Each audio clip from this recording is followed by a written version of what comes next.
Okay, hello guys. Actually, it did happen that lately several of my friends saw my car that my friend Tom here helped me to remodel and put a few things. He's going to talk about them in a second here from a technical standpoint.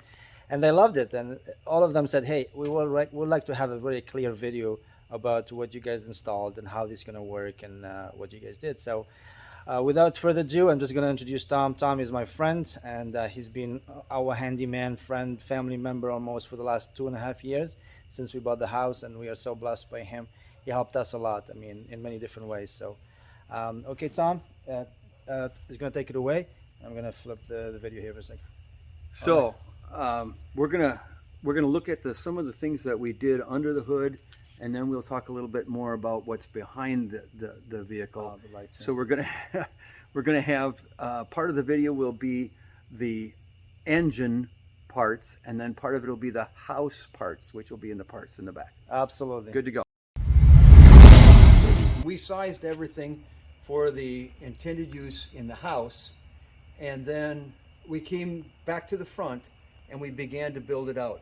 So this, because this is the supercharged 5.3 liter, 6.2.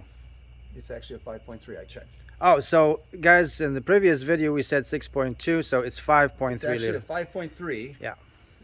And it is the supercharged with the Magnuson supercharged kit installed by Mercedes. So this kit includes a whole set of remote power lugs. Hold on, let me come there. Okay. Which enables us to split the power coming out of the battery Yeah. at 12 volts to an array of connections here, one of which happened to be available already. Yeah. So we were able to directly tap into that. And then the second one is our ground lug. It comes from the back here. Yeah. And it comes directly off the battery terminal itself. Awesome. And joins together here. So we then ran the two large, these are single aught copper, ultra fine strand, and they take our power all the way over to the other side of the vehicle. You can go there and I'll catch up with you. Once we get over here, we've tapped into a breaker system that allows us to manually disconnect the entire assembly for safety's sake, but we sized the breakers according to the control module's maximum draw. So since the maximum draw is 40 amps, we're going to use an 80 amps inflowing breaker. So we have a hot and a ground that come in here. The hot goes to the breaker and comes off the other side of the breaker, and the ground comes to this big lug right here, and the lug comes over here and feeds to the rAJRS input. The rAJRS input, you can't see, it's back underneath the fender piece here, but it feeds this device. This is the 40 amp DC to DC battery charger. People ask us all the time, why do we need another battery charger when we got a perfectly functional alternator? And the reason is that the engine battery is a flooded acid battery whose purpose is to generate large amounts of power for short periods of time, and the rest of the time to be used, charged, used, charged, used, charged all the time. Yeah.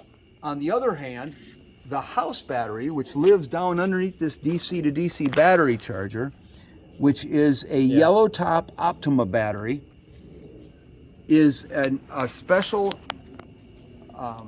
helical wound AGM battery, which is designed to be able to be drawn way down like a deep cycle battery would be, and also have enough juice in it to start the truck in an emergency if necessary. Yeah.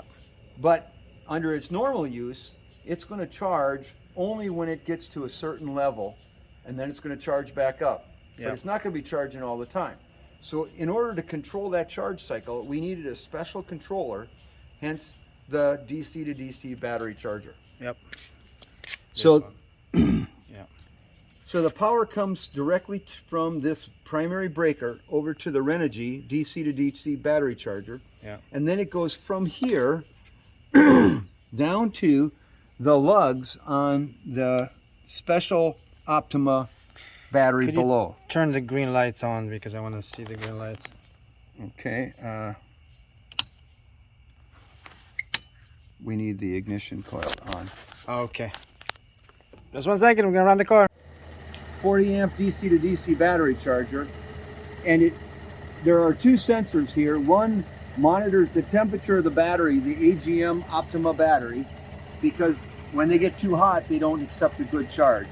So this temperature sensor controls that, and this white wire is monitoring the engine and only allows the rAJRS to run when the battery for the system is being powered by a running engine. That way we don't accidentally suck the engine battery flat trying to charge the house battery. So now that the engine's running, this power lead turned on the rAJRS DC to DC inverter, and that's why we have the green light. We've set these little dip switches here to charge this battery according to the method that it performs best at. Okay. So now, once the rAJRS has charged the battery down below, which is protected by this second fuse, second breaker, then the output from that battery comes to this last breaker. This breaker monitors the house draw, which is way at the back of the vehicle, and so it's fed by these big giant Guys, the house draw is the inverter. The inverter, right? It is an inverter that takes us from DC to AC power. Yeah, it's a 3,000 watt inverter. Right. And so it's powered by these two big, huge cables, which run down under the frame and all the way to the back of the Tahoe. Yeah. This is the second take. We did not push the video button before. This is Tom, Tom. my friend Tom, and as you saw him before, we did the car project.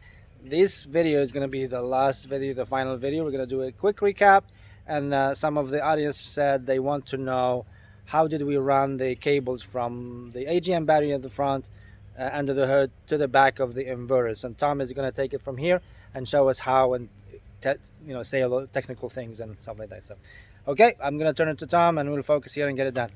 All right, thank you. Later. This is the recap. Real quick here, it's daytime. You can see a little bit better. So, over here, we tapped into the bus that came with the supercharger kit, so that we didn't have to do anything fancy to get hot power from the engine battery all the way over to the house power system. Additionally, we tapped the ground wire off of the ground lug back here in the very back. It's kind of hard to see, but it's back there. And we took it all the way around to the house power also. So over here we have house power. House power comes to us full wired, ground and hot over here to our breaker system. So we have a breaker here that regulates power coming from the engine battery over to the house system, and that way if for some reason something would happen in this big long cable, it would protect the rest of the system. The ground comes in here and it's just hidden underneath this strap. It comes to a big lug right here. At this terminal point, we then take the ground, comes over here to the backside of the DC to DC battery charger, and likewise the power comes through the breaker and also comes through the fender well over here to the backside of the DC to DC battery charger. This 40 amp battery charger is specific for an AGM or lithium battery. Right now we're using a lead AGM battery with acid in it, but we could later on go to a lithium one if we feel like it gets us better. So then the AGM DC to DC battery charger has a sensor that tells whether the battery is overheating, because batteries do that sometimes. You don't want to charge it when it's overheating, so that's a safety. Then also this little white wire goes to the back side of the breaker panel, and it tells the DC to DC charger that the engine is running, so it's okay to pull power from the engine battery. Lastly, the DC to DC battery charger comes out right here, runs down and charges the AGM battery, the yellow top Optima battery, which is hiding underneath it here. Yeah. And then it comes from that power source up here. This is a breaker which protects the battery from the DC charger, and the power comes to it and then comes from off of it and goes over here to this big lug, and we go from the big lug down to the battery, back up to this breaker, which is for the house power, which is in the back of the vehicle. Likewise, the ground wire comes from the ground side of the battery, comes up here to this lug, where it is then fed from here down underneath the truck all the way to the back. So we're going to do that now. So we're going to show you it penetrates down right here inside this big bale and goes down here and under the floor. Okay guys, we're gonna pause it. We're gonna go underneath the floor to show you the rest of it. Okay. So basically this is the Tahoe, and we talked about the installation of the engine here. We're gonna go back and talk about the inside of the house and what did we put inside and all that stuff. So in front of the Tahoe, as I was showing, different angle of filming. We did the engine. That's how the whole pretty look of the Tahoe looks like. I'm just excited about it, showing you that it's so pretty. All right, I'll talk to you soon. I'm gonna go with back in the back of the Tahoe. Bye. Guys, we're gonna do another shooting here for another shot or a filming or another video on the inside of the house, inside of the car, and Tom is gonna talk about the process to operate the inverter. That inverter over there, and he's gonna talk about all of that. Okay, I will turn it to Tom. Okay guys, it's funny, you can see Tom getting underneath the truck. I wish I can lift it, but right now we're just gonna do it as it is. So here's the under the hood, under the truck film. He's gonna film it for you. Okay, so here we are under the Tahoe, and you can see behind this big chunk of steel the black electrical tape wrapped protected red and black wires from up above in the engine compartment. They come down through that area, they pass above the top of the frame. There's the frame of the truck, and then they follow back here all along. Notice they're following this existing, so here is the new one right here, and it's following this existing bale which has the truck's power that's flowing to the back already that came with this package, and it follows along here, and we've secured it in multiple places underneath the truck here until we get all the way to the back. All right, so once again we get here to the back, and now you see we're joining with this other existing bale, and we're going to convert from running above the frame rail. We're going to go up over the top of the fuel tank to the center of the truck, where we can then get access to the rear section in a protected way. So once we get to the back of the truck, we came up through there over the top of the fuel tank. You see the fuel overflow valve and hose. We came back, we had the spare out so we could get up right up above it here. We're up in there, right up in here, and then we came around here to the back, and you can see how we came out right up there, made this curve right up here, and came up into the very bottom compartment of the Tahoe, right up there where those other holes are up there, right up there. See that hole? There's another hole right up here you can't see because the frame is in the way, but we're right there. Okay, once we came up above the frame rail, there's a cavity right here. This can be removed. That gave us access to the side panel area here. We came into the bottom here, and then we came up and came out of this cup holder up here, and there once again you see our wrapped bail that takes us up to the backside in a protected way of the power connectors onto the Jupiter 3000 watt generator. Very good. When the power comes up, it energizes this device. We turn this on, you see the green light come on. We now have 420 volt outlets. We can draw 115, 120, 60 hertz, which is standard here in the United States. And we can use that to power any of the equipment we need here. With 3000 watts available, we can power our microwave oven, our smaller refrigerator, or our big refrigerator. And on a lucky day, a Keurig. And that pretty much is it. Let's show them the charger that we bought, that is charged in the wall. Okay. Charge the battery. Good idea. Yeah, we could do that. Now, in the front of Nabil's garage, we have an auxiliary charger system that we can plug in to a wall power, and it gives us access to an additional charging system. So in the event that we've used a lot of the power and haven't spent time driving the vehicle, we can connect this up to those.